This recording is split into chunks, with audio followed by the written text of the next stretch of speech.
গণবিক্ষোভের জেরে গত বছরের আগস্ট মাস থেকে ভারতে অজ্ঞাতবাসে রয়েছেন বাংলাদেশের প্রাক্তন প্রধানমন্ত্রী শেখ হাসিনা।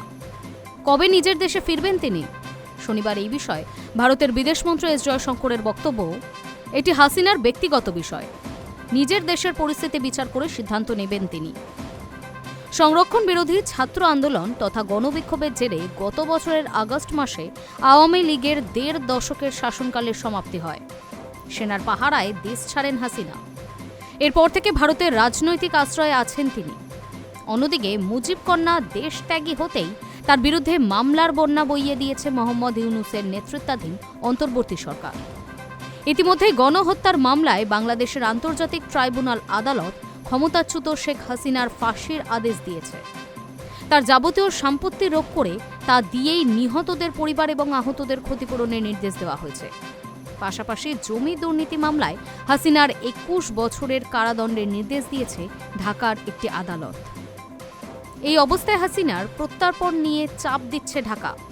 ইতিমধ্যেই দুবার নয়াদিল্লিকে চিঠি দিয়েছে বাংলাদেশের বিদেশ মন্ত্রক। এদিন একটি সর্বভারতীয় সংবাদ মাধ্যম সাক্ষাৎকারে জয়শঙ্করকে প্রশ্ন করা হয়, হাসিনা কি যতদিন ইচ্ছা ভারতে থাকবেন? উত্তরে বিদেশমন্ত্রী বলেন, একটা বিশেষ পরিস্থিতিতে তিনি এখানে এসেছিলেন।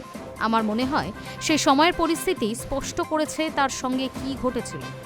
কিন্তু আবারও বলছি, এটা এমন একটি বিষয় যেখানে তাকেই সিদ্ধান্ত নিতে হবে। বাংলাদেশে গণবিক্ষোভের পর থেকেই ভারতের সঙ্গে সম্পর্ক খারাপ হয়েছে ঢাকার। হাসিনা ভারতে আশ্রয় নেওয়ায় তা বেড়েছে, বই কমেনি। এই অবস্থায় দুই দেশের সম্পর্ক নিয়ে জয়শঙ্কর বলেন, আমরা শুনেছি যে বাংলাদেশের মানুষ, বিশেষ করে যারা এখন ক্ষমতায় আছেন, তাদের বিগত নির্বাচন পরিচালনা নিয়ে সংশয় ছিল।